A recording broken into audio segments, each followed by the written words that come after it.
always have I want everybody to, this is a technology, I'm telling you, it works.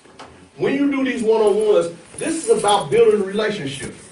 Because if you're going to do something in the community, when I talk about neighborhood organizations, when I talk about community business people, you're going to need all of them to be successful.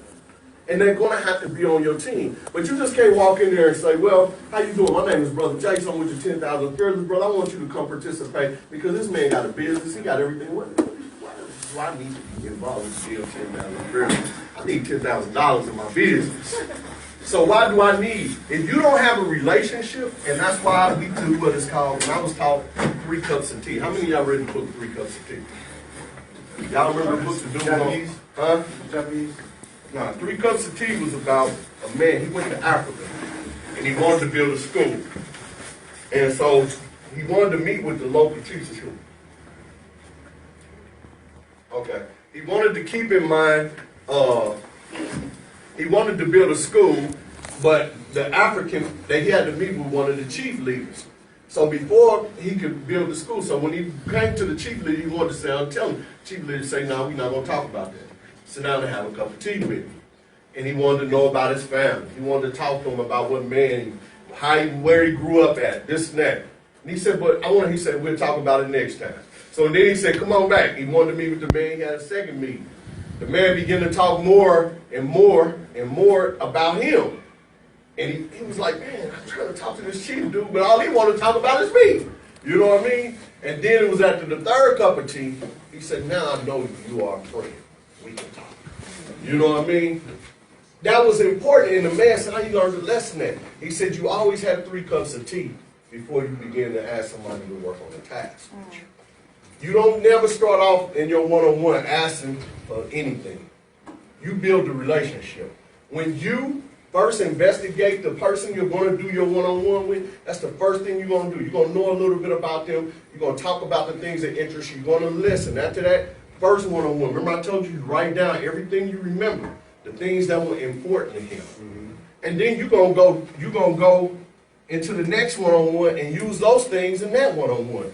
And that is going to create in this didactic relationship what we call in community organizing deeper and wider.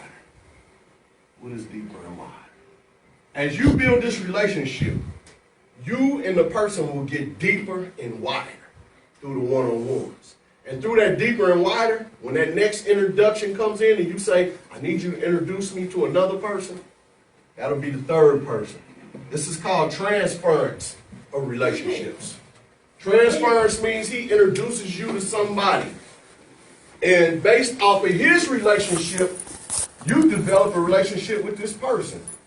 Like, Jabari might not know Brother Calvin, but I know Brother Calvin. Me and Brother Calvin is good, but Jabari needs to know Brother Calvin because Brother Calvin has some resources that can help Jabari with what he does. So Jabari steps to me, Brother Jason, I know you know Brother Calvin, man. I need to talk to that brother, right? Can you? Brother Calvin's a good friend of mine. So tell me something about Brother Calvin. Well, Brother Calvin runs a martial arts institute. He's a good brother. He's a soldier in the nation. He trains the 10,000 Fearless. These are things that Jabari is going to use when he goes to meet Brother Calvin. He's going to start off telling Brother Calvin all the good stuff I told him about Brother Calvin. Brother Jason says you run a martial arts dojo. He says it. Now, Brother Calvin, we're transferring. This is from didactic to tridactic. The 3, right? And we're getting deeper and wider because this spreads out, right? This spreads out. Because this person is going to introduce you to somebody else, right? And when I mean deeper and wider, I can put dots all across this board showing you from community people to business leaders to where we all are connected. Y'all understand what I'm saying? Yes, sir. This is how you build up a neighborhood. This is how you build people up. And then you have the relationships. I'm telling you this because that is going to be the key to the success in anything. One of the greatest stories I ever heard Minister Farrakhan, and I'm a student of Minister Farrakhan, even though we had different people here, was when the police came to the New York mosque. How many of y'all remember that story when he said the police came? What was the police more worried about, the FY or what happened outside? The people. What happened outside? 1,000 people. Right. They wouldn't even let the snipers up on the building. Right. Why did the people come? Because they loved the minister. The minister would come out, and the people would say, Mr. Farrakhan, will you kiss my baby? Will you touch my baby? He built that relationship in New York with the people. Right. That's right.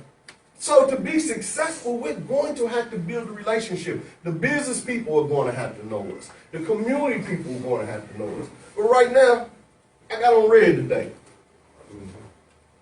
Brother Rodney. Brother Rodney. You know the Drapers are, don't you? Yes, sir. Yeah, Demetrius Draper. They a big family, ain't they? Yes, sir.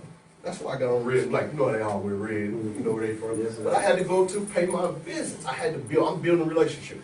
It's a family from my neighborhood. They're real powerful. They got a lot of influence in there. Yes, sir. I had to go to the funeral today. I don't even do funerals, period. But I had to go and show my face. That's about building relationships, because when I do events, they show up. Mm-hmm. They come. The relationship is there. You build the relationship. In your Rolodex, as a community organizer, as a conflict resolution person, I want to talk about your Rolodex. The key to your success will be your Rolodex. What is your Rolodex? The people who you got access to in your Rolodex. If there's a conflict on 39th Street right now, two dudes are ready to shoot each other, high-risk conflict. I'm going to talk about the levels of conflict later. High-risk conflict, which means both parties have access to weapons. That's a high-risk conflict. That means sooner or later, they're going to run into each other, and the weapons are going to be used. We're going to have a shootout. Well, what do I need to do? I need to find somebody on 39th Street. If I don't know the party, somebody who knows these parties. I need to go to my Rolodex. My Rolodex that's why I need these relationships. I have to be able to say, well, hold on. I do know of 39th. I know Twan and them on 39th in South Benton. Let me call them and see if they know these cats that's here to me. So if he know, he's going to do the introduction. Hey, I don't know him, but hey, y'all know I want to introduce y'all to Jason. Jason, a solid dude. He blah, blah, blah. He helped me out, my little brother.